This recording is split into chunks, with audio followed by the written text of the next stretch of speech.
our next episode of One Cardinal, One Cub, and One Beer. We have been on hiatus for 2 weeks, and a lot has happened. And we knew this. We said this. We're gonna take a break for Thanksgiving and watch a bunch of stuff happen. And a bunch of stuff happened, and it almost all centered around the Cardinals, but we'll get into that. We do ask you to like us on Facebook. You can follow us on X. You can contact us through onecard1cup1beer@gmail.com. Please subscribe to our page by clicking on the icon at the bottom right corner, or at the end of the video, you can just click on our icon, highlight it, and you will be part of our family. You can support us through Patreon. Go to patreon.com and search One Cardinal, One Cup, and One Beer. And you can subscribe to us for as little as $3 a month. And we do appreciate, you get a cart, you get stuff, I guess you could say. So you can support our efforts there. And last week or 2 weeks ago, we had Guess the Cubby. And we had a winner. We had Mark Marinello.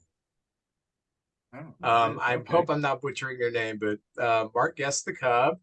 And who was it last week? Rod Beck.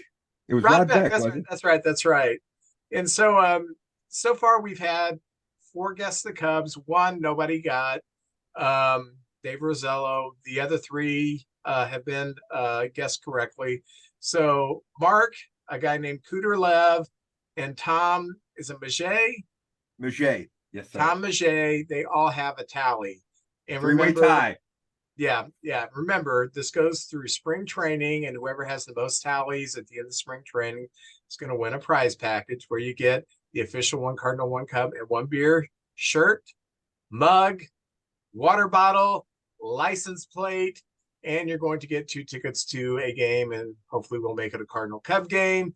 And we will continue to do this through the winter. So I got this guy in back of me. If you know who this is, shoot me a message, shoot JJ a message, leave a comment at the YouTube, leave a comment in the podcast on Spotify or wherever you listen to your podcast. First one that tells us, I know who that is, and that is Barry Kloppenstein or whomever, then you'll get a tally and you'll be off and running. So a couple things I do want to start with. This was just announced about an hour and a half before we got on here that the comeback player of the year, Cody Bellinger in the National League, no surprise there. Liam Hendriks in the American League, both Chicago teams. Hendriks coming back from stage 4 lymphoma and pitched this year. He only pitched 5 innings because then he got hurt and was out. But because of his comeback, great courage in coming back, he was certainly deserving of the comeback player of the year. Also want to let you all know that former Cub and former Tiger, former Philly, Willie Hernandez passed away. Willie was a very good addition to the Cubs bullpen in the late 70s, early 80s, but it's when he went to Detroit in 84 that he had one of those years that an average player maybe shouldn't have, but he had it. He had 32 saves. He only blew 1 save the whole year, and that was a meaningless game at the end when they'd already clinched the division. He had a sub-2 ERA, and not only did he win the Cy Young that year, he won the American League Most Valuable Player. So Willie Hernandez, you will be missed. Jason Hayward resigns with the Dodgers. Way to go, Jay Hay. A lot easier to play when you don't have a $180 million contract wrapped around your neck, but I always thought he was a great guy. The Vegas deal has been approved by the owner, so it is official that Oakland will be going to Vegas and playing their baseball. So, you guys have anything to start off with? I've just been motoring my mouth here. That Oakland A's thing is the stadium's not going to be ready for them talking that they may have to play in Oakland next year with a lame duck team, and they already have low attendance. I think it would be in their best interest to play in that minor league park, fix it up a little bit, and just kind of give Vegas a little taste of the team and get it rolling. Because I don't know if there's anything in Oakland it won't be any kind of positivity going on around there. So, maybe they should have thought it out a little more before they announced it. I don't know. And the team and the city could have showed maybe one more year. Hey, we want them to stay. I don't know. But anyway, it's going to be a rough year for the A's next year. What are the odds they play in Oakland? What do we give them 20, maybe 20% or something? Maybe. I don't know. That's just me talking. That's me making up numbers. I don't know. But I heard that is a possibility of them being in Oakland next year. And that might be a lonely old ballpark for those beer vendors. that could be dangerous. Yes. I'm serious. Management showing up to work every day. Your average just run-of-the-mill office workers, people who do the I shouldn't say menial tasks, but those who aren't in management, gosh, you're walking in there, you get some deranged fan. I don't know. Plus you got rats and possums in there. I mean, you're taking your life in your hands. I did hear, though, in Oakland, there was a group of people that got a team together, an independent at the Oakland Bees, they're going to be called, in the independent league. So those fans will have a baseball team, and Oakland's not terribly far from Vegas. I guess you could make a trip up there and still support your team. But that's just a sad state because that was once a proud team. But I heard statistics that even when they were winning in the 70s and the 80s, their attendance still wasn't. Oh, yeah. They've always had trouble drawing there. That's why Finley had to bring out gimmicks all the time because it was in Kansas City and they couldn't draw there. So he, did the gimmicks there, moved to Oakland and found out it was even harder to draw in Oakland because the Giants were firmly established. And so he had to do a lot more gimmicks to try to get, people out there, by creating the nicknames Blue Moon Odom and Catfish Hunter and the Mustache Gang. Yeah, all that stuff. So now I got a question for you. You guys are Cub fans, of course. But it seems like the Cubs have no problems, even in years where not, in the race, they have good attendance. But the White Sox, I don't think they always have good attendance. And it's the same city. Why is they just don't get the same support as the Cubs? Is there a problem? Why is that? I know they won a World Series too, and I think it was 05, but it doesn't seem like they get the same support in that city that the Cubs do. You want to address that, Max? Yeah, sure. It could be just a culture thing. The Cubs have been they've had that identity for, even though both teams are absolutely ancient and have been around for over 100 years at this point. Maybe the Cubs have just a better branding or aesthetic, maybe. It could be that. Or it could be Jerry Reinsdorf being a terrible owner for, 30 some odd years. Could be a couple things. Okay. I just wondered because you see support like Oakland doesn't get much support, but the Cubs do, the Cardinals do, the Dodgers, the Yankees, the Mets. There's about half the teams get great support, and then there's about a bottom 10 that don't, it's kind of rough, like Cincinnati. Even when they win, seems like through the weekdays, they don't have a full house or anything. The Cubs are more or less the professional type people team, the yuppies, and the White Sox have always been kind of the blue collar working man's type team. And I think the White Sox drew like South Chicago into Hammond, Indiana, Gary, Indiana, stuff like that. And if you know anything about that industrial area of South Chicago going into Indiana, those factories are basically closed down. Gary, Indiana basically is like the worst place to live in now because there is absolutely no jobs. And, you only have to go back 40 years and all that was a thriving working class neighborhood that supported the Sox.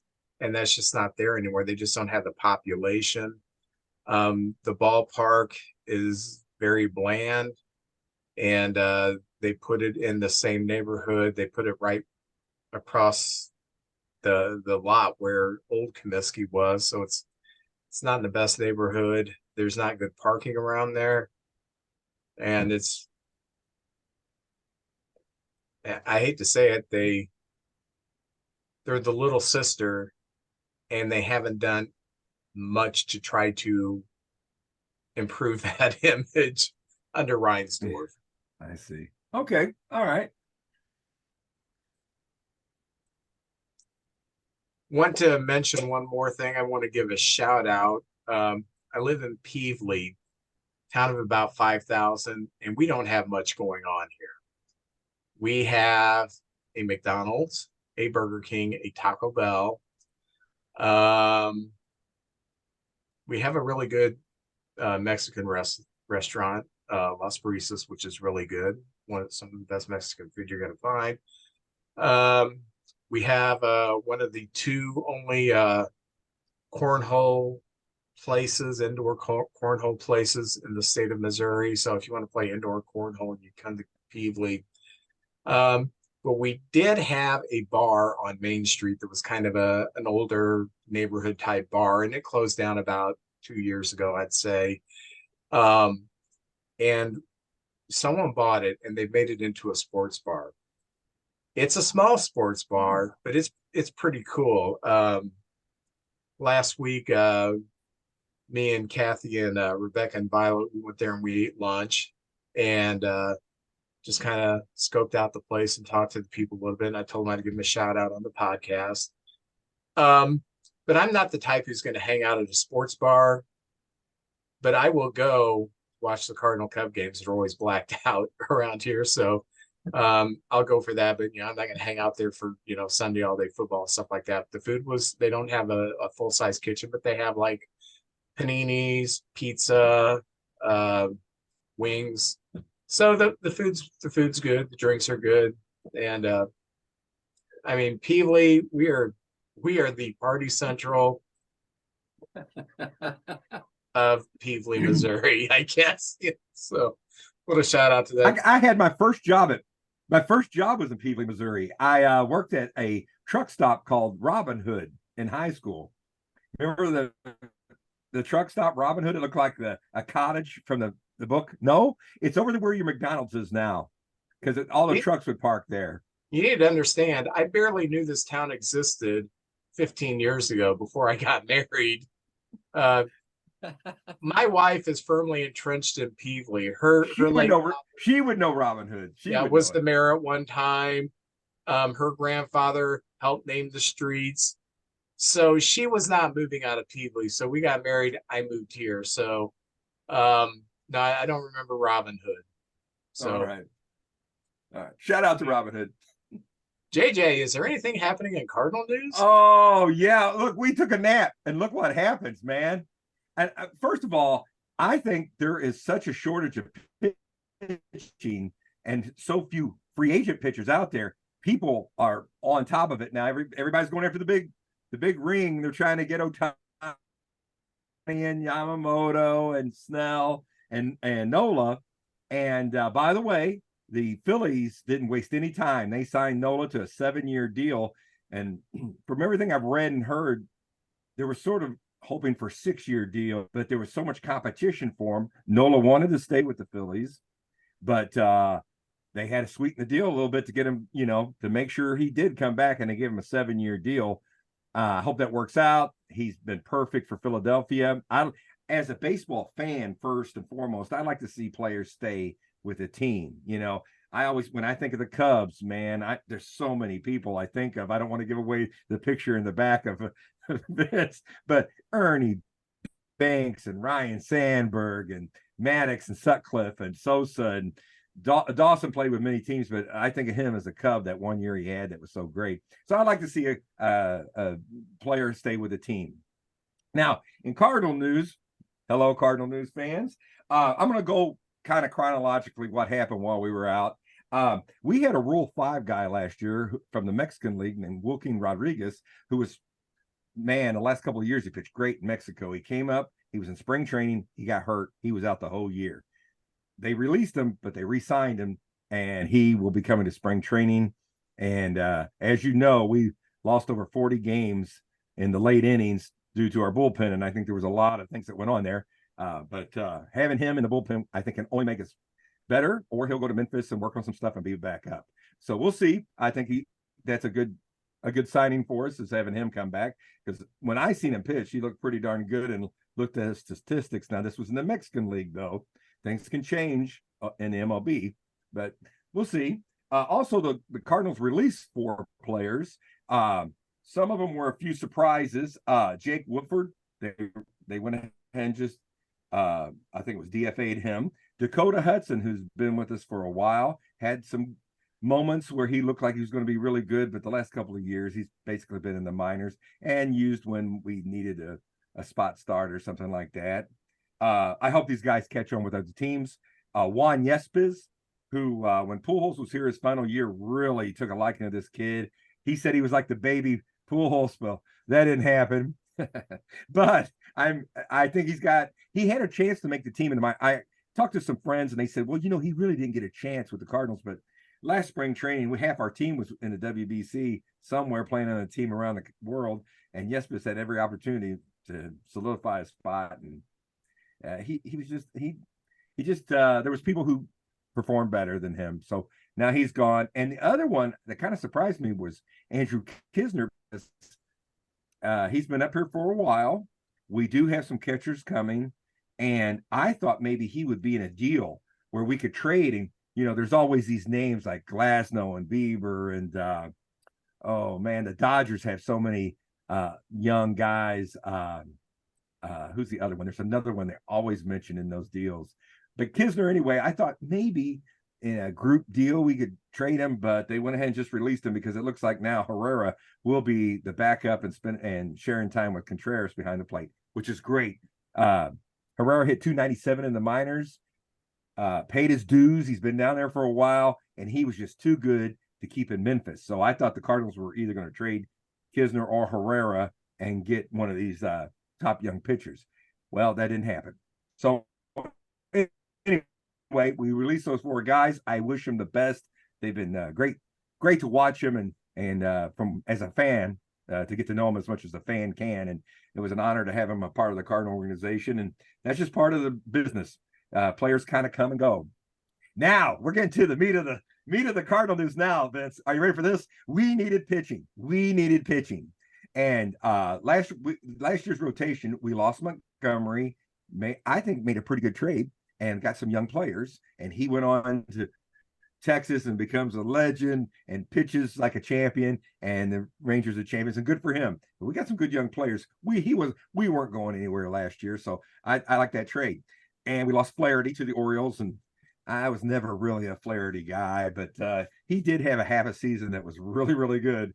But he's gone now. And then, of course, Waino. And the thing about Waino is he's a legend. He's a Cardinal legend. And sometimes at the end of your career, sometimes they hang on a year or two long. I was glad to see him get his 200th win, but last year he just struggled. He was hurt a lot. He did get his 5th win, which I'm glad about, and he got his 200th win. He's just been a great Cardinal. But there at the end, it was just kind of because he was a legend, he stayed on the team. So those 3 guys are gone, and we needed pitching, and we need some veterans, and we need somebody who knows what they're doing. And the first guy that we got in the chronological order was Lance Lynn. Now, Lynn had, in his career, I know I've been looking, Vince, have you been listening to all these podcasts talking about the Cardinal moves and how this is what I get about 60% this. Oh my gosh, they're just getting the low-hanging fruit. What are they doing? Lance Lynn, his best days are behind him. He's 36 years old. Anyway, you probably heard that too. Yeah. Yeah, you've heard that too. Not only did I hear it, I said it. Don't hold back, Me Vince. too. Don't hurt my feelings, Vince. All right. I will say this about Lance Lynn, though. He is a veteran. He's been around. If you look at his last year, he had 13 quality starts, which is 6 innings with 3 or less runs scored. If you do that, you're going to keep your team in the game. And I think that's a big upgrade from what we had before. So if you take Flaherty out and put Lynn in, I like that move right there. It's a 1-year deal. We've got some good young pitchers coming. And I think the Cardinals are sort of doing what the Texas Rangers did. They went and got a bunch of pitching, and they had a lot of injuries, but these guys like John Gray and other guys filled in. They were long relievers. They came in, they pitched. I'm not comparing us to the Texas Rangers. Please believe me, I'm not. But their model of how they handle their starting pitching may be something we're doing. We'll just have a lot of starters, and these guys are our 5 best. These guys will be in the bullpen, and we'll just kind of go at it like that because it's 162 games. So anyway, I got Lance Lynn last year. He played for 2 teams. He was with the White Sox and the Dodgers. He did pitch better. The White Sox weren't very good either. But when he went to the Dodgers, he pitched a little bit better. Positives, 13 quality starts. He's a 12-year veteran. He's seen everything, done everything. He's been a Cardinal before. He knows how it is. He's a good guy to have in the on the bench and in the locker room. I know that only goes so far. That's what people always say when they make a mediocre acquisition. They say, well, he's a good team guy, but I truly think he is a good team guy. Spent 6 years here. He's had 11 winning seasons, and a lot of them are like 13-11, 13-10. That's a winning season. He now last year he does pitch a lot of innings, and if we can, I think our bullpen could be better if our starters can go 6 or 7 innings instead of 4 and 5, instead of getting 12 outs and just getting 6. Maybe they'll take less taxing on our bullpen. So that's my strategy on that. But he had 32 starts. He shows up. He pitches a lot of games. I know we've had players in the past. And Vince, I'll mention J.D. Drew. If he didn't feel it or he had some nagging injuries, he just didn't show up. Now, I know he ain't a pitcher, but there are players out there who don't show up. And Lance Lynn will take the ball and give you everything he's got. The one thing, though, his ERA keeps climbing. And he gave up, I think, a major league leading home runs. St. Louis is a little bit bigger, but not bigger than L.A. L.A.'s a big stadium, too. We can't make excuses. He gave up 2 home runs per 9 innings, strikes out a lot of guys. It's like 2.5 strikeouts per walk. I'm okay with that. Now, can Lance Lynn be a part of a winning team? Yeah. Is he an ace? No. But he is an upgrade from what we have. Max, what do you think? Go ahead. Be honest with me. Yeah, I mean, he's super durable. I'll say that he started 32 games. He threw almost 200 innings, but they weren't quality.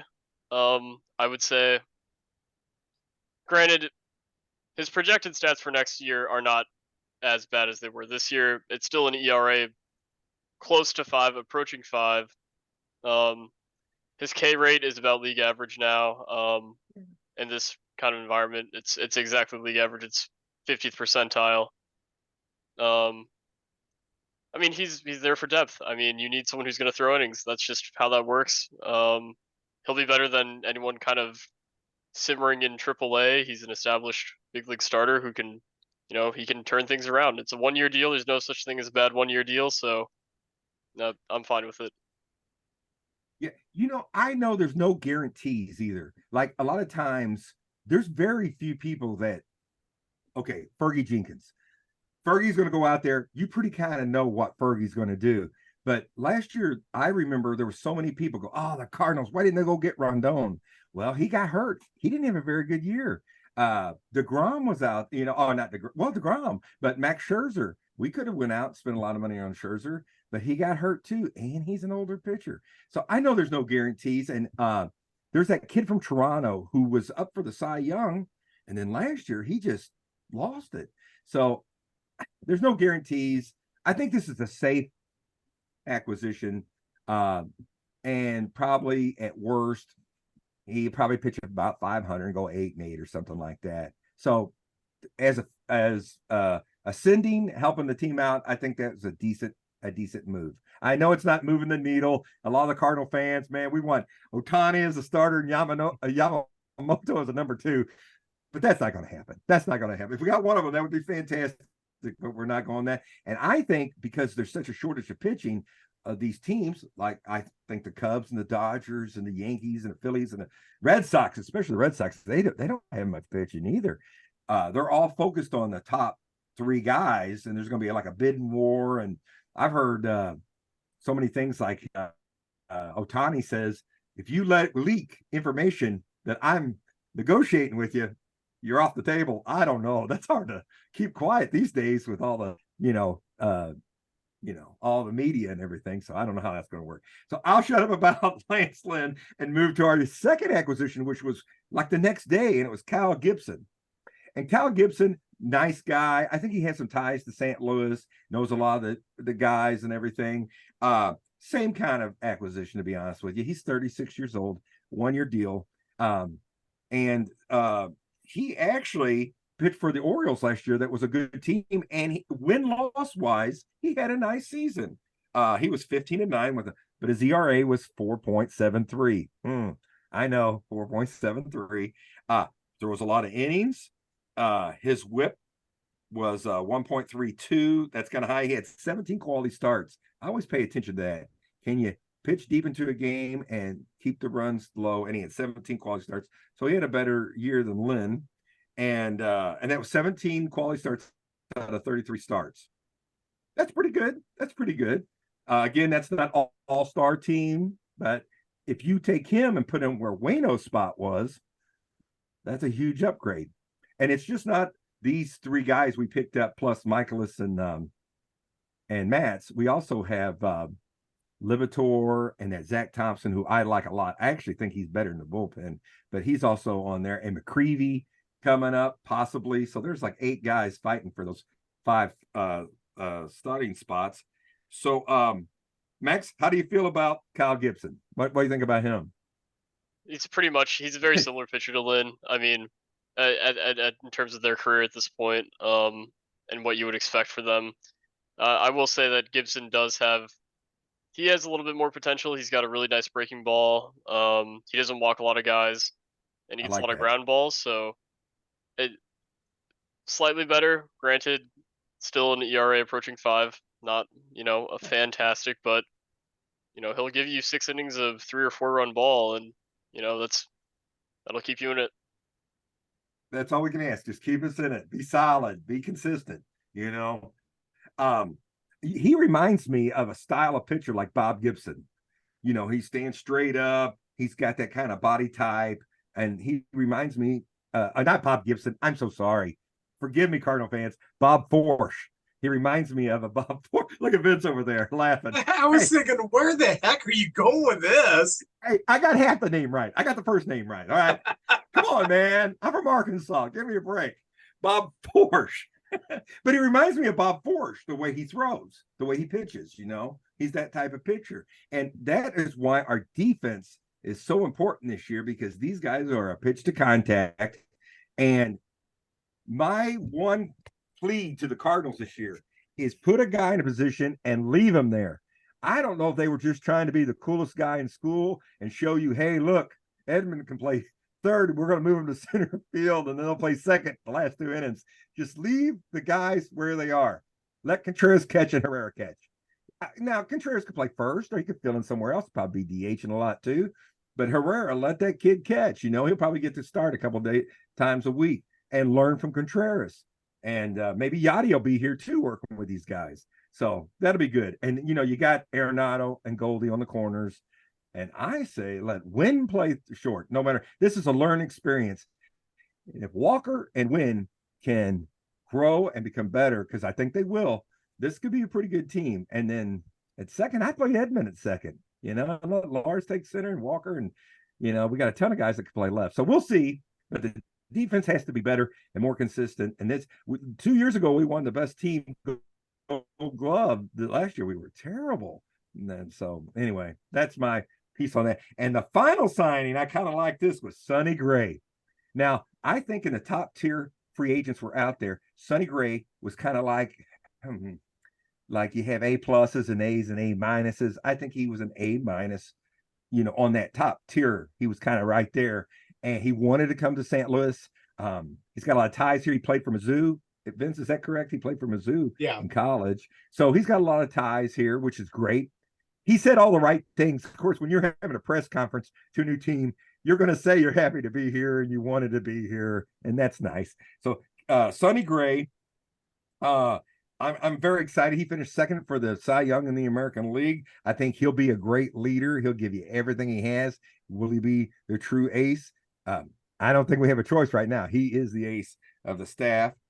He had let's see, 183 strikeouts and 55 walks and 17 quality starts. So he's going to be in there. He's going to give you a chance. And if these guys can get to the 7th inning and give our bullpen maybe just the 8th and 9th, because last year we lost over 40 games out of that bullpen in late innings. If we just lose half of those games, we're hanging in there. We're going to give everybody a fight. Now, I know as a Cardinal fan, this is all I realistically, I know you want a team that can win the World Series, and every year that's just unrealistic. I know there's the Dodgers and the Braves on paper. The Dodgers and the Braves are just out there, but there's years that we won it where things happen, magic happens. That happened for Arizona this year and a little for Texas too. So while I have this I would like to post this. The Cardinals really have never had what you call a pitching staff people were just terrified of, except back in the 60s. In the 60s, we had Dick Hughes, Steve Carlton, Ray Washburn, Bob Gibson, and Larry Jaster. And these guys, man, that was a really good pitching staff in the 60s. We went to 3 World Series. But if you look at our last 3 World Series teams that won the World Series, you had Andujar and Forsch in 1982, and they both won 15 games. You have Steve Mura, who was 12-11, and John Stuper, who at that time was a very young pitcher. He went 9-7, and Dave LaPointe was a young guy too, and he went 9-3. Now, in that bullpen, you had Lottie and Daly and Suter as well. We had a great bullpen back then, but our starting pitching when we won in 82 wasn't knocked down. We just had great defense, and we scored a lot of runs because of our speed. But in 06, I don't think our pitching staff was one of the top half of the pitching staffs, and we went in there and won the thing. And it was Carpenter, Marquis, Suppan, let's see, Reyes, and Mark Mulder. Now that was the 06 team. And in 11, it was Carpenter, Jaime Garcia, Kyle Loesch, Jake Westbrook, and there was Jackson on the team too, and he was only 5-2. So our pitching staff has never been the strength of our team. Even in our winning years, we have some moments that they do good, but it's just we're usually defense and hitting and speed and a nice pitching staff. Not like the Dodgers and the Braves. Are you guys when you won it, man? You guys had a real good pitching staff. But anyway, so that's it on that. And then I have 2 other pieces of news, baseball news that's non-Cardinal related. For all the collectors out there, Topps Baseball Cards has a special trade-in thing, the MVPs. If you go to a card shop and you trade in Ohtani or Acuna, they will give you they'll buy them back from you and give you store credit, and you can trade it in. They're trying to kind of build the hobby and everything doing that, and I think that's a great thing. So if you've got 7 Acunas, you could go in there and trade them back in for 6, get some money and get some more packs of cards or whatever you want to do. That's pretty cool. And then Vince, I had to ask you about this. They have a new baseball league called Baseball United. Have you heard of this? Yes. It's basically an old timers league, and Bartolo Colon is pitching over there.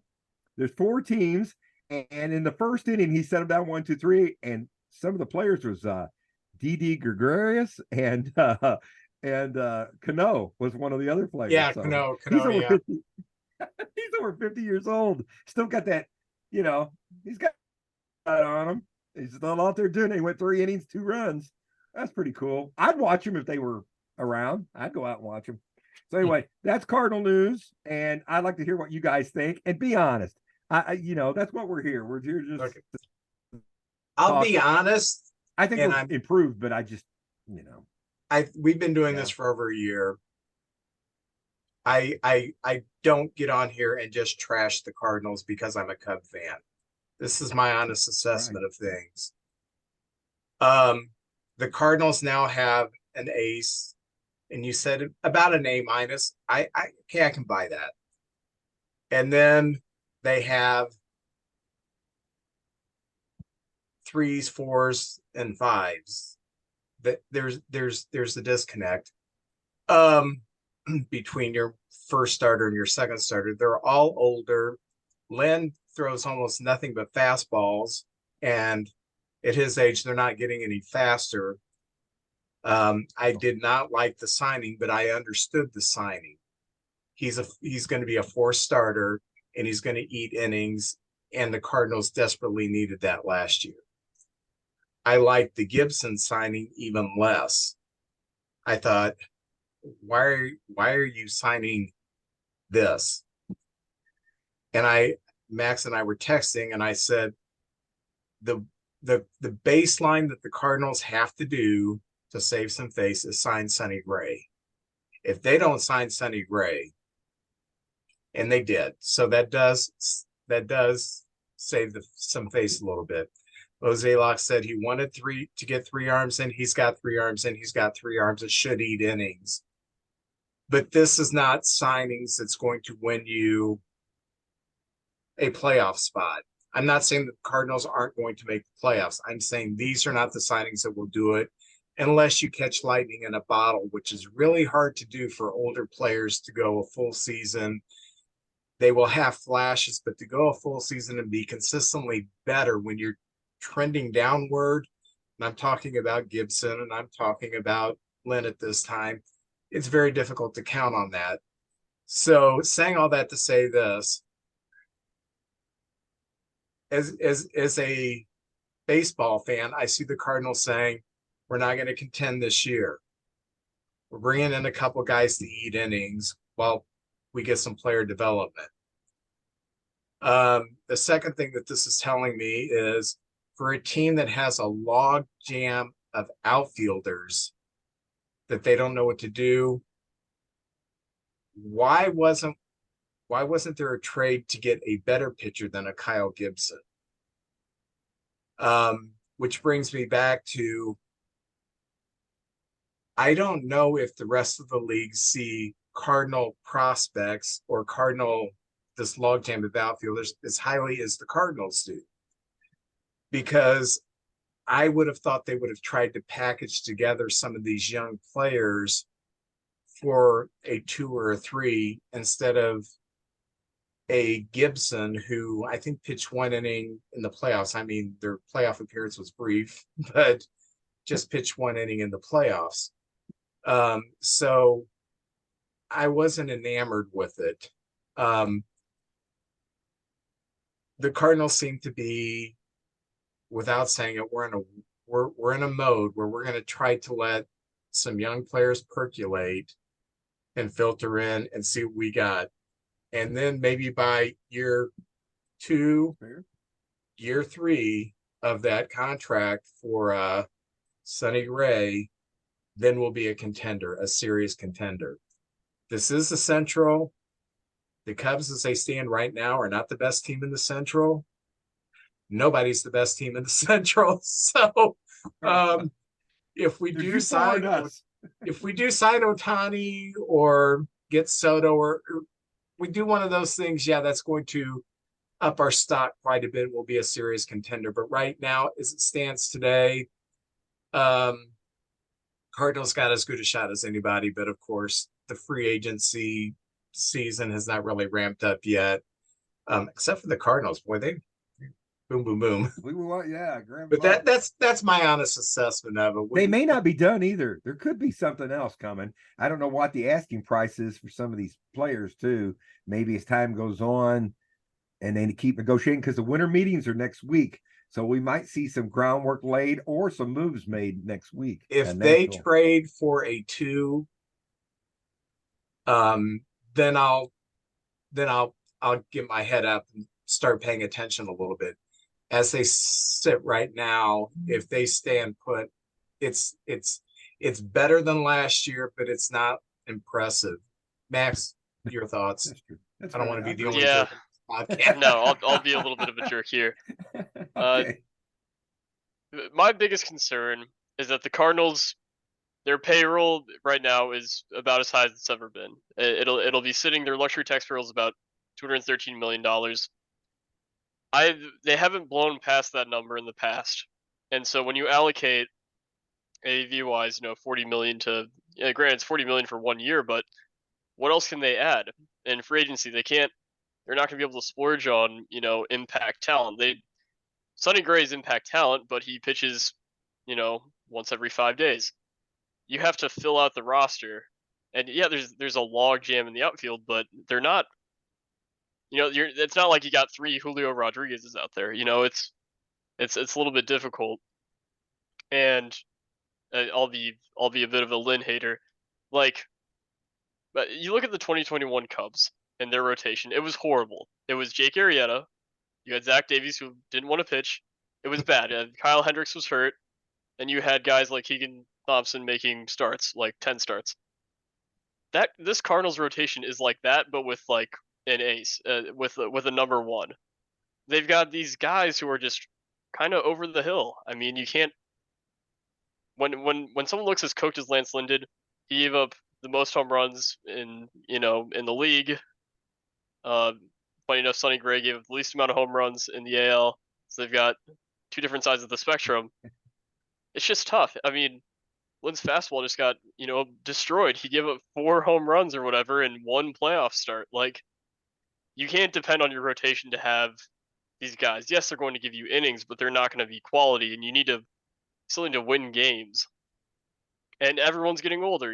Goldschmidt's getting older. Arenado's getting older. I don't know. Their average rotation age of a guy in the rotation is 35, which is crazy. I don't know. Like, I get it. Yeah, Jose Lux said he'd add 3 starters. He added 3 starters, so I'll give him that. But they really need to swing some nice trades here. And it's also tough because people are buying. There are so many teams buying right now because of the expanded playoffs, and they're competing against teams with better farm systems and better resources, maybe more appealing free agent destinations that aren't in the Midwest. They have to compete with all these other teams that are spending tons of money and who have better prospects. Can they put together a cease package when you have the Dodgers and Braves in? It's going to be hard. It's difficult. I don't Yes, it envy their is. position. Yeah, for a number 2 starter, could you package something to get a Dylan Cease? You can't with the White Sox, because in order to get a number 2 starter, I think they're going to have to part with Arenado, which I think they're willing to do. But the White Sox are not going to take on Arenado's contract. So that's going to limit who the suitors are going to be for a third baseman. And also, I see Arenado being a trade deadline piece where they can maximize his value. So, good luck to them. They got to be better than last year. They have to be better than last year. And Have to be like I rough said, year as it last year. sits today, it's wide open. But we'll see where it sits when they break camp, because every team in the division, the rosters are going to be a little different than what their 40-man says now. So, lot of rumors out there. I've heard, my friend. yes. Hey, this is what's great about our passion about it, is being honest. What would we do? Even during the game, you're talking, I would do this. I'd hit and run here. I'd steal. I'd bunt. I'd sacrifice the guy over. I'd let him swing. I mean, that's just from each out, each inning, each season, you're putting your 2 cents. I mean, it's just, that's the great thing about baseball. It's so pastime where you can just sit back, and as the game unfurls, you can say, I would have done this. Of course, I'm wrong more than I'm right. But there's so many rumors right now. I've heard the Reds and the Cubs possibly making some trades. I've heard Corbin Burns name popping up. I've heard other players with the Cardinals. I've heard maybe one of the moves would be with Matz and some of the guys in a trade making a move. So we've got this kid Brooks, this catcher who was the defensive catcher of the year in Double-A ball. His name's Crooks, Jamie Crooks III. Anyway, so we do have a few players, and I know that Victor Scott, the second. I wouldn't want to get rid of him, but he looks like our future center fielder because he stole, I think, over 85 bases last year. So we do have some prospects down there. So we'll see. It looks like maybe you're right. In a couple of years, next year might even be more of an upswing for us, but we'll see. And the Dodgers have made I hear rumors that the Dodgers are very interested in Arenado. So I don't know. We'll Yeah. find out. It's gonna be fun. It's what an offseason. Vince, if this is the beginning of the offseason and it keeps up like this, we're gonna have a lot to talk about. And I can't wait, man. This is gonna be a good time. I think we find out the draft order also at the winter meetings. And the Cardinals, as it stands right now, would be to get the 5th pick. So I guess it's one good thing about being crappy last year is we get a good pick. I was listening to a podcast and they had an insider from the Brewers that the Brewers should definitely open for business. I think so. Woodruff says he's going to pitch this year. Doctors say, yeah, probably not. But players seem to come back from injuries quicker than they used to. And I know this is an injury that takes time. I mean, there's no. How long was Hendricks out with it? You know. Ooh, I mean, he missed almost all of 2022. I want to say. Yeah. So it's not an easy injury, but he says he'll be back. But Woodruff's a free agent, so there's a possibility that if you think he's a part of your future, you may not get him this year, but it would be a good signing for someone who's got long-term aspirations. Corbin Burns, according to this insider's on the block. He doesn't want to be there, and they don't want to pay him.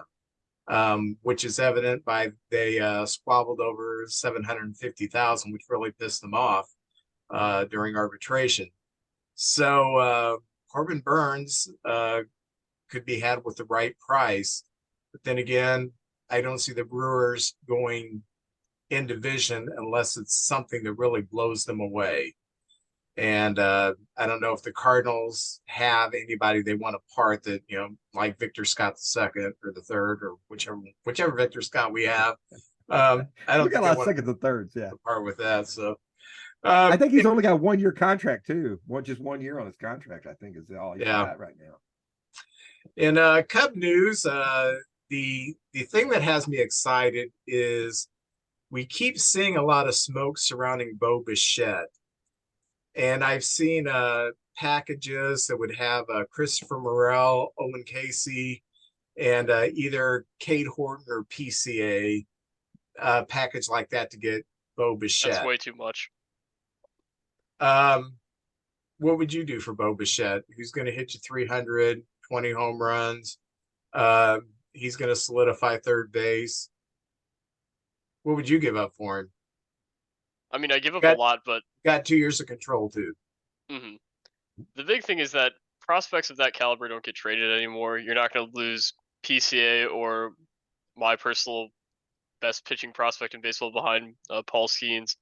You don't lose guys like that anymore. I mean, it'd be probably a couple top 5 guys.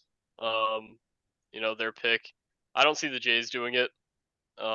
They'd be certainly selling high on him. So I think it's just smoke. I'm much more interested in the Glasnow smoke because that seems way more tangible, and the price on him would be. I don't think it would be what people would expect for an ace of that caliber. See, I'm coming from a different perspective. I would do Morel, Casey, and one of the 2 big ones because you're going to solidify third base. You've already probably got the best infield in baseball with Garbage playing third base, and so with Bichette up there, and I know he's a shortstop, but he's a shortstop with a cannon. So if he's playing third, he certainly has the arm for it, and he's probably going to lead the league in hits. He's going to hit 300. He's not going to walk much, but he's got some pop in his bat. But when I look at the lineup, and this is without Ohtani, this is without Soto, this is without anybody like that. When I see we could lead off with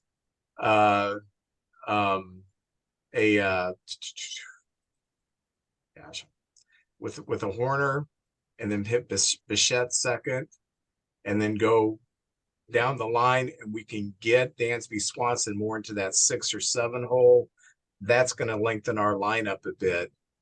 And I I I just love the possibilities, but at this point, I mean, I love the possibility too, but think about like the Juan Soto trade. That was like 3 top 100 prospects with what Hassel being like top 50. I want to say like, and that was for Juan Soto with like 3 years of control. So like I don't think it would be that expensive. I mean, it would be someone who's a major league contributor, Morel. Morel. It would be probably either one top 50-ish prospect, which would be Casey, or you could probably get away with 2 top 100 prospects, which could be like Matt Shaw and Ben Brown or something like that. Whoever they like, but PCA and Kate Horton are just untouchable right now. Well, if you're gonna put Bichette at third, Matt Shaw's trade. Yeah, He's that's squeezed out, which sucks because I absolutely love his bat right now. yeah. Um. So I mean that's gonna be interesting to watch. The fact is, the Blue Jays, Bichette or Guerrero Jr., one of those two has to go because they can't afford to pay him. So Guerrero is much more likely to be traded, in my opinion. No one's gonna want to give him a huge contract as a first baseman. he has Prince Fielder written all over him. He even kind of same He's physique. He's already slowing down. Um, I don't want to trash the guy, but I you asked me a year ago, oh yeah, I'd love him, but now I'm thinking, man, I don't know if I want to. It just seems like this can crash and burn pretty quick. So, we also have the rumor that Rhys Hoskins, who missed I guess basically the entire season with the Phillies, he's a free agent, and there's a lot of rumors connecting him with the Cubs to play first base, which obviously doesn't impress Max because he just got mad. Well, I'm just refilling my water bowl. Actually, I'm very interested in Rhys Hoskins. Yeah, Rhys Hoskins coming off an injury. You can get him on a pillow contract and see what he's got left in his tank, much what we did with Cody Bellinger. So I'm down rotten with that. So Cubs signed Edwin Escobar out of Japan, a left-hander who last pitched in the majors, I think, in 2017. But he seems to be one of these relievers who's went to Japan and found himself. And that would be a great asset to have a left-hander because, man, we had some problems last year, especially after Leiter Jr. Lost his splitter, and he's a right-hander, but he basically pitched like a left-hander for us. So we have that. So that's an addition that will be another arm in spring training. Hopefully, will be a contributor. And of course, the Shane Bieber and Tyler Glasnow trade rumors are kind of heating up, and the Cubs and the Reds seem to be tied to those. I really like Bieber. Glasnow I like too. So we'll see. But Glasnow scares me a little bit. Can I tell you, when he's on the mound and he's healthy, as good as anybody. That guy looks fantastic, but he does have a history of injuries, and that gives me a moment to pause there. Because if you're going to give a lot up for him, I guess everything you take is a gamble, but that scares me a little bit, his history of injuries and the way he throws. But his stuff is electric. It's electric. That's a number one sitting there. If he plays all year, he could have a heck of a year. What I like about the Glasnow trade is that the Rays don't have that much leverage because they're going to trade him. He's going to get paid $25 million if he doesn't. The Rays aren't going to do that. So, and it's a expiring contract, and he's an injury history. I think you're not going to give up much for him. In fact, I saw Wisniewski for Glasnow makes a ton of sense for both teams. Wisniewski's the type of guy that he's got that crazy sweeper type thing. Whatever, the Rays love that. It could be that plus other pieces. It could be like, all the prediction right now, I'll probably be wrong. BJ Murray and Wisniewski for Glasnow right now, predicting it. going to Yeah, happen. right there. On the There we go. ledge. We'll There see we it. go. I'll write it down. Uh, you you know who's not going to get traded this offseason? Nobody touches this guy. That's right. Jeremy Connor will not be traded. Oh, my pen is green. Jeremy Connor will not be traded. So, anyway. Comes a time in every man's life when he needs some advice on relationships. You need to listen to the podcast DMDR, which stands for Dating, Marriage, Divorce, Remarriage, from my good friend Jeremy Connor, the Dr. Phil of the Boot Hill. You can find DMDR on Spotify or whatever platform you choose to listen to your podcast. Okay, we're going to revisit our preseason picks and see how inept we were as far as our picks. And who wants to start? I'm trying to remember who I picked now. Do you have them written down, Vince? I have mine written down. Oh, Max, man. you got yours? I remember a few of them, but I don't have them written down. All right, let me tell you what I wrote down. Okay. I had the Padres beating the Mariners in the World Series. Didn't happen. It did not happen. Who was that again? The Mariners and the Blue and who was the Padres beating the Mariners? Now, this was my East. I had the Mets winning the East, followed by the Phillies and the Braves, with the Marlins and the Nationals picking up. Yeah, I had the Cardinals winning the Central, followed by the Brewers and the Cubs, the Pirates and the Reds. In the West, I had the Padres with the Dodgers in the wild card, then the Giants, the D-backs in fourth place, and the Rockies. Me too. In the AL, I had the Yankees winning the East, the Blue Jays getting the wild card, the Orioles finishing third, but the Orioles had the Rays finishing fourth, and they made the playoffs. The Central, I did pick the Twins, and the Twins won. Very good. In the West, I had the Astros with the Mariners and the Rangers having wild card berths. Then I had the Padres beating the Mariners in the World Series.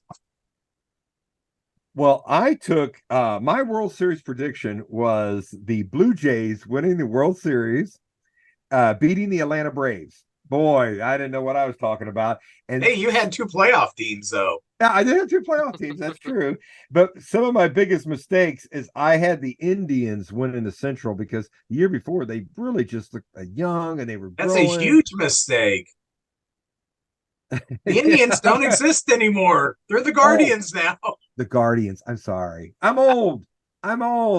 Yeah, I think I'm 30, but I'm not 30 anymore. But yeah, the Guardians. I had the Guardians winning the Central, and also I did not pick Arizona to. I picked them fourth place as well, Vince. I didn't see it coming. I picked the only reason I didn't put them last because Colorado I thought would be terrible, and they weren't very good this year.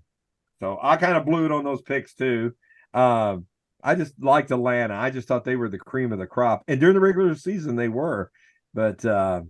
Man, things happen in the playoffs and the tournament, as we call it. Not the playoffs anymore, the tournament and all that. The Cardinals didn't even sniff. We were out of it. Probably Flag Day. What do you say when you look at Flag Day? Yeah, Flag Day. We were making plans for vacations in October at that time. You remember what you had, Max? No, I don't. I remember my MVP picks, but I don't remember what I picked for teams.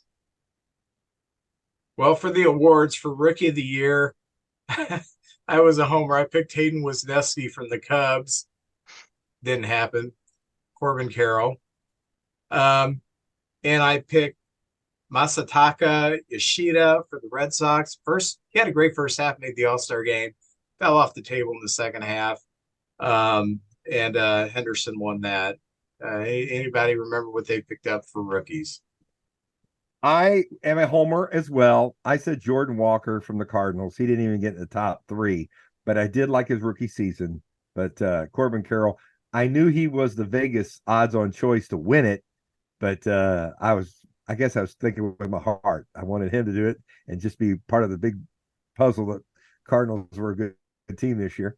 And I did pick Henderson in the American League. Gunnar Henderson. I did pick him. I thought that was kind of a slam dunk. I seen that kid play, and I just, man, that kid is terrific. And so I was 1 for 2 on that one.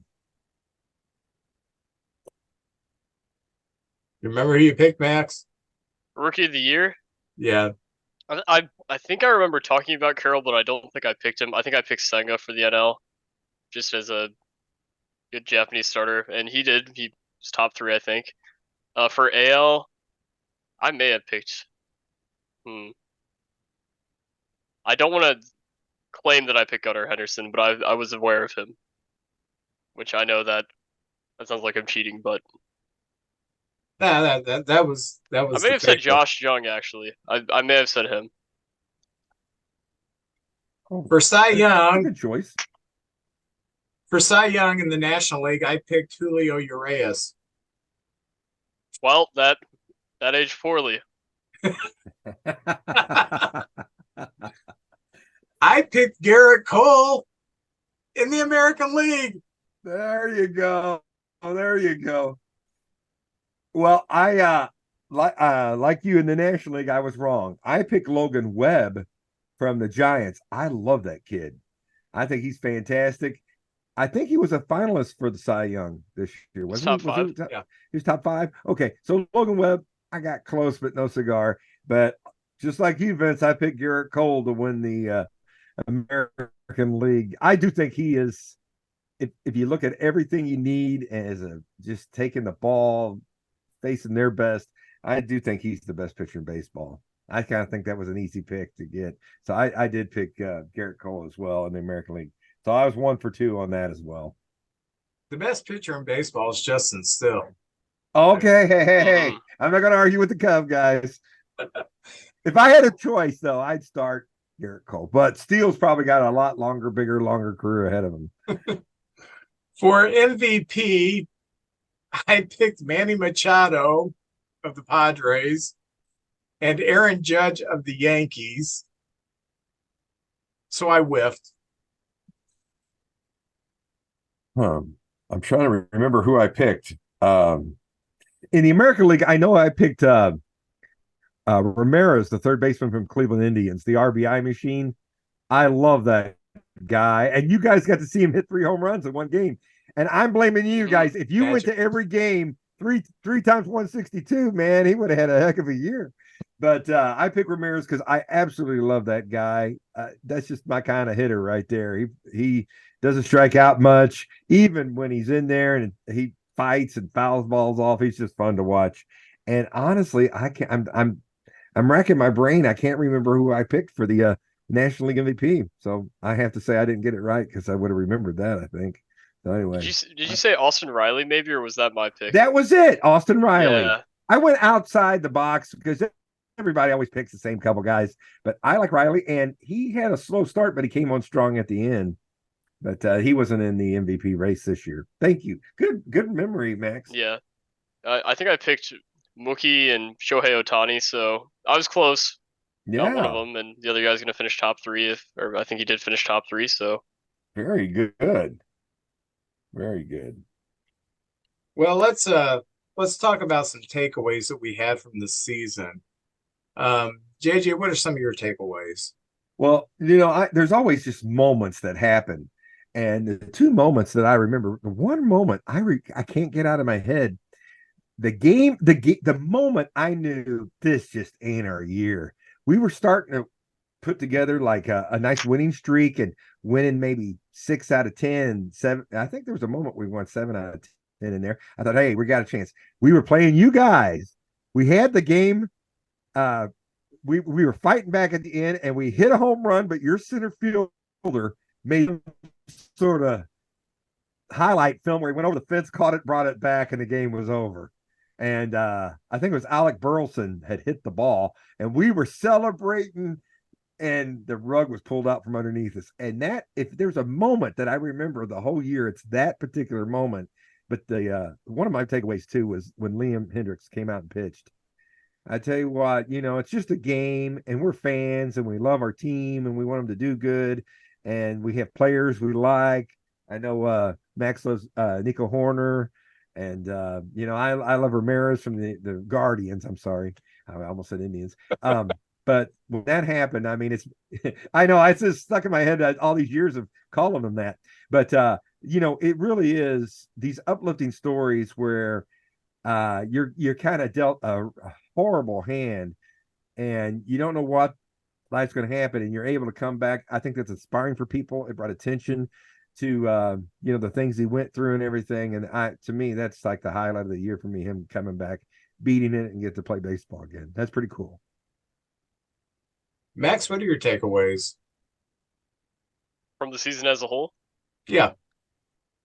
It was a good season. Obviously didn't end the way we wanted to, but I remember we both said at the beginning of the year that if we were fighting for a playoff spot in August or September, we'd be happy. And obviously, it sucks we missed, but that did happen. We played meaningful baseball up until late September, so it was good. And it was a great year for the farm system.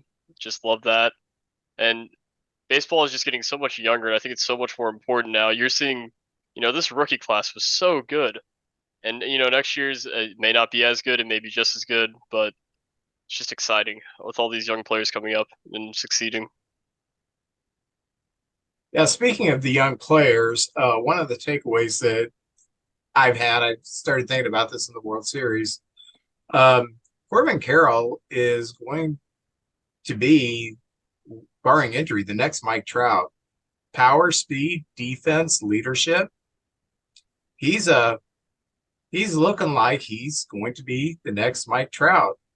I shouldn't say that because you always put a curse on someone, but man, his skill set is just like Trout's, and Trout is more muscularly defined, but Corbin is so young. I mean, Corbin's got my build. He's like 5'8", and he's a smaller fellow. Yeah, he's put on a little muscle. He's legitimate 30, 40 home run guy, I think, with all that speed. A few things I took away is the rules change was good. The pace of the game picked up, and after about the second week, I never noticed the rules. It's just the game now. So that was pretty cool. Another takeaway that I had for the season is both leagues, their central divisions, really have the work cut out for them if they're going to compete anytime in the next couple of seasons. And this balanced schedule is really killing these central teams. Besides the Cubs, there's not a whole lot of big market teams there. And so now that they're playing the big boys more often and not beating up on, the Pirates of the world or the Royals of the world, it's going to be even more difficult for the Central Division to catch up with the rest of baseball. Another thing, and I've seen this so many times, but it's just a reminder. When the regular season ends, momentum ends. The first game of the playoffs, you can erase all the momentum in the world, and it's not going to help you. When you look at teams that got hot down the stretch, like the Astros, come playoff times, didn't help them. The Orioles played really well the entire season, all the momentum in the world, and they bowed out.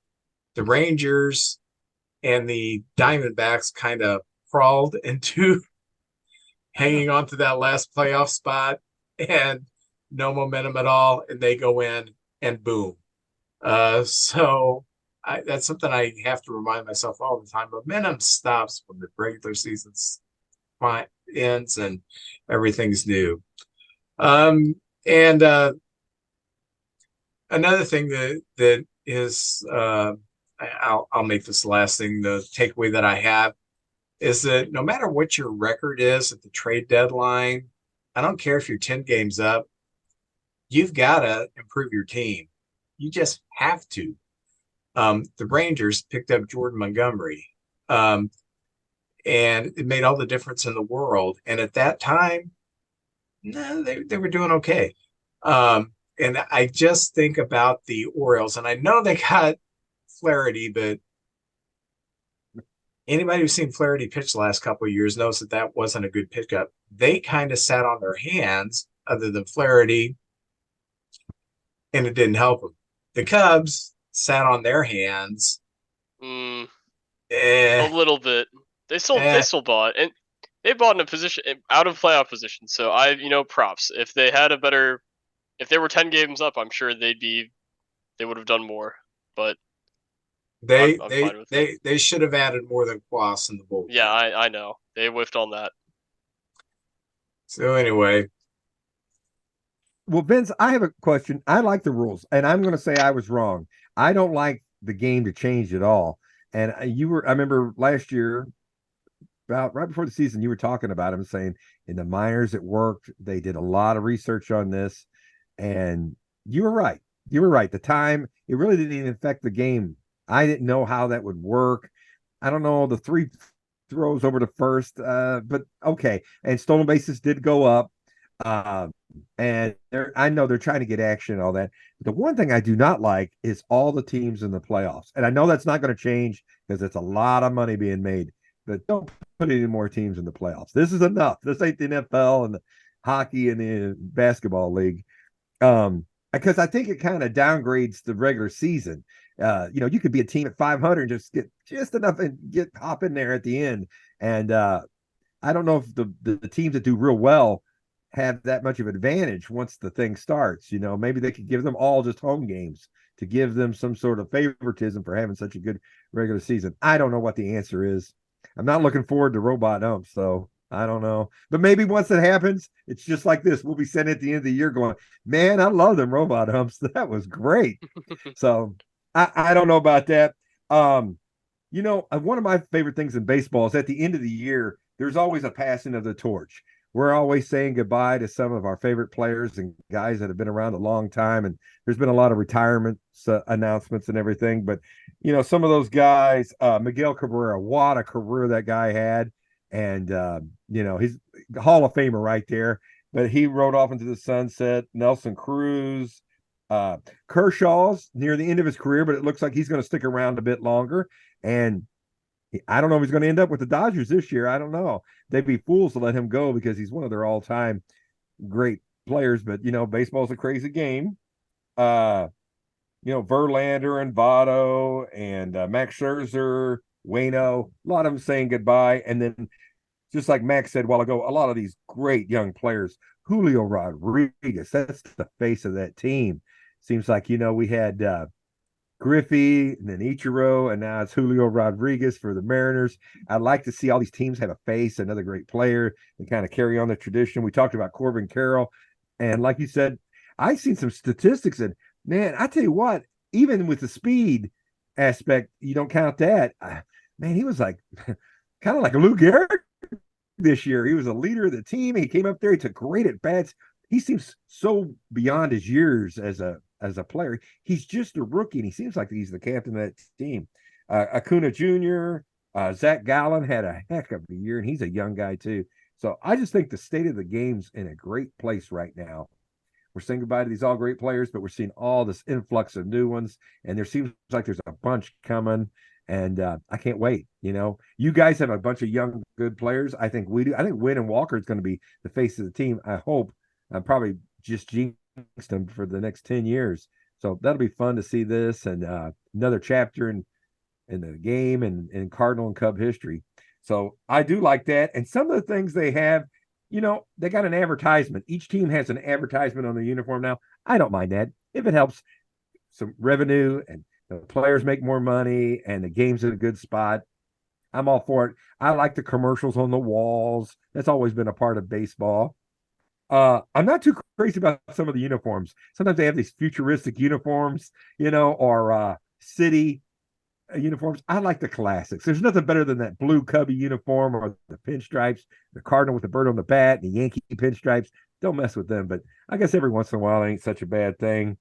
And I'm still not a fan of the DH. Not a fan of the DH at all. I'd rather see pitchers batting, bunting. It's a strategy. I'm old school. That's how I feel.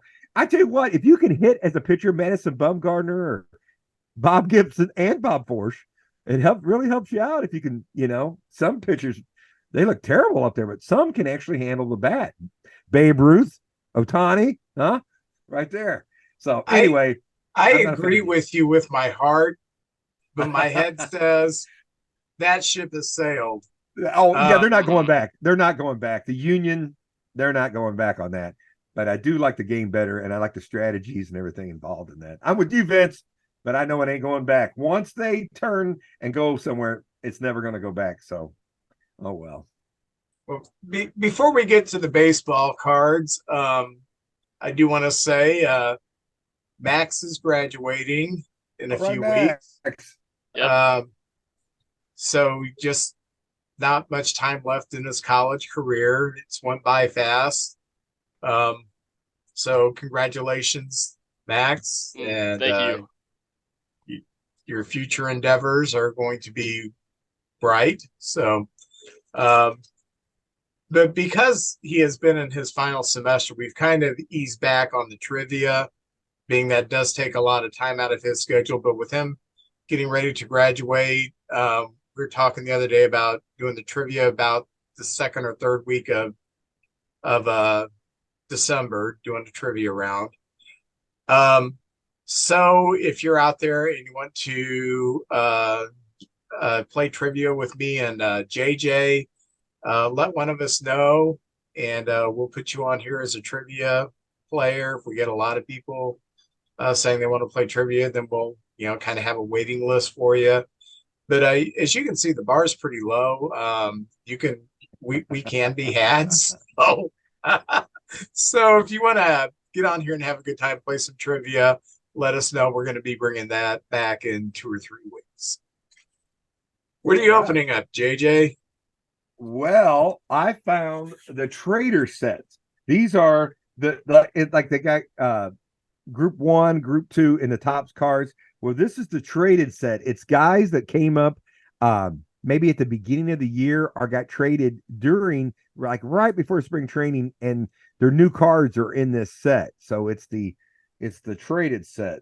The update, I'm sorry, it's called updated. So the updated cards are right here.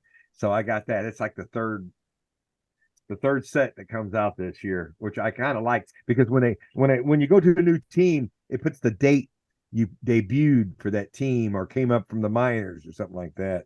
What do you got, Vince? I've got 1991 tops, complete with a compressed stick pink insulation, also known as classic tops bubble gum. So, Oh yeah, the Russians ain't got nothing on us, man. We got that stuff. It lasts 50 years. Well, first off, I got my package from my good friend, Mr. Bill Haggard. He sent me a couple cards. He knew I was working on my Enos Slaughter set, so I'm gonna show them first. McDonald's had like the top 50 Cardinals of all time, and he sent me the Enos Slaughter McDonald's tops card. So there's old Enos right there, my favorite Cardinal, Enos Slaughter. And then he sent me, which I was shocked to get this. Steel Perez has these postcards. They had 2 sets of them, and this is an autographed Enos Slaughter with the mad dash at the bottom.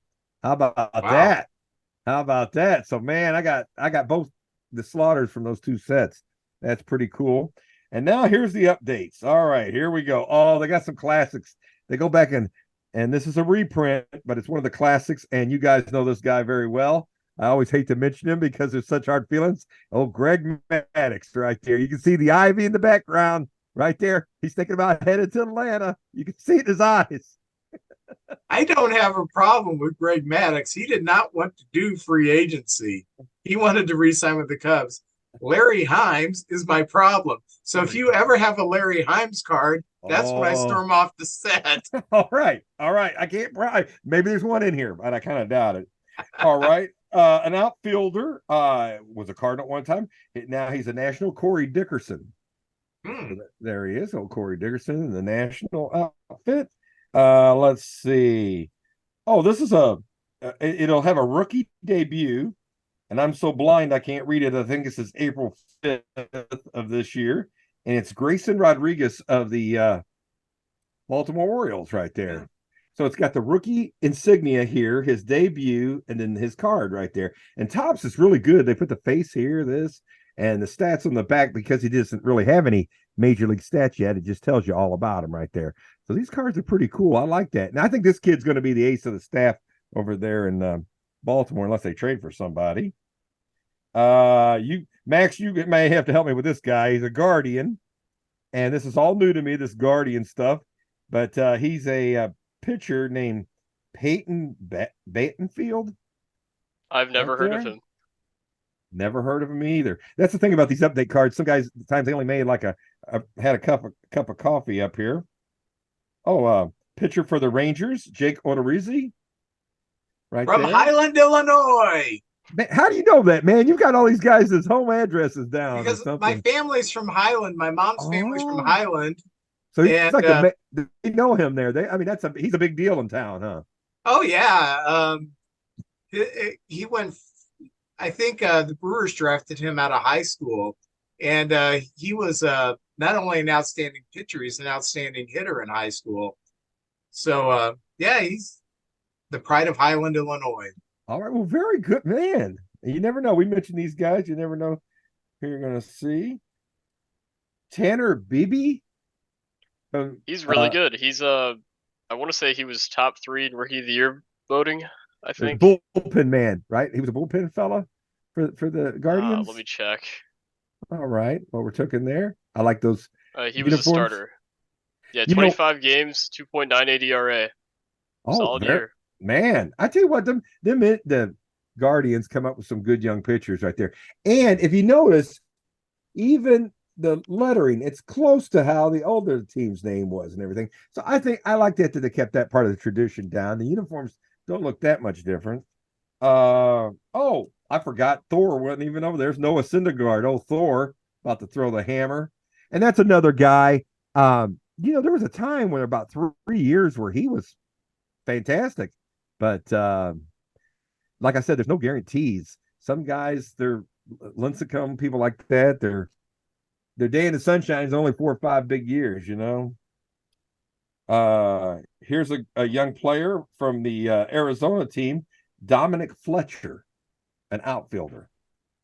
I don't know. Was he on the roster in the playoffs? I don't really remember Fletcher, to be honest with you. Not sure. Not sure. Here's a Minnesota Twin, Caleb Tillman. And so that's a young player out there. Honestly, I do not know much about some of these guys. Oh, here's a guy who's been around a long time. The Angels pick up so many people. That's like a revolving door over there, their roster. But Mike Moore, remember him? Oh, yeah. Yeah, very good. He's had a long career, been with a lot of teams. And then they have these all-star cards and what they call stars of the MLB. And this was your choice for Rookie of the Year, Kota Senga, right there. Ooh. That's a nice card, very glossy and everything. And by the way, when I heard Bellinger, who accepted the award for Comeback Player of the Year, very deserving, he gave Matt Holliday a lot of respect. Evidently, he went down and worked with him during the winter, and maybe Matt Holliday's got a future as a hitting coach because the year before, Matt Carpenter, whose career was wavering and he was on the way out, he went down and worked with him over the winter and got signed, and he's still in the league. So and then Matt Holliday's also got 2 sons. One's in the minors and the other one's coming, and evidently they're very good players. So Matt Holliday might have a future as a hitting coach somewhere. So anyway, that's my 2 cents and my cards right there. All right, well, I'll open up the 91 Pops. Ooh, yeah. And once more, we'll play the game with Max. Have you heard of this player? That's the year Nirvana had that Nevermind album, I think. There's the archaic gum. There's How the artifact. So I think you could smoke it.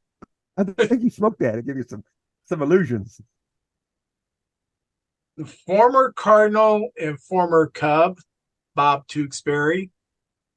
The Tooks. Nope, but great name. Yep. He had his best years with the Cardinals. In 2 years with the Cubs, he only pitched in 8 games. So he kind of came out of nowhere. We got him from the Twins, and he ended up being an ace of our staff. And I think he played on an all-star team. Had a nice career. It was during the Joe Torre years here in the mid '90s. Yeah, those lost years. Those bad, yeah, a lot of Uh, rookies. former closer for the Angels, Brian Harvey. Oh, I liked old Brian Harvey. He's a fun guy. Yeah, always kind of crazy out there. Ooh, Yankee World Series hero, Jim Leveritz. Yeah, that's right. Max, you may have heard of this guy, Jose Canseco. Yes, I have. Okay. I like it when the ball went off his head over the wall. Remember that? He got an assistant in a home run. Pitcher, Daryl Irvine. Oh, I don't know who that guy is. no. For the Brewers, pitcher, Chuck Krem. No clue. Nope. Oh, former Brewer outfielder, Mike Felder. Oh, yeah. Utility player. A guy who played in the World Series with the Dodgers, Mike Sharperson. Utility fella. It takes a lot for me to find a Cub player that I don't remember. This is second baseman, third baseman, Greg Smith. I don't remember him at all. Up the Candy Man, John Candelaria. Oh, yeah. I was in the Navy with his sister. Really? She said her name was Candelaria. She said she was John Candelaria's sister.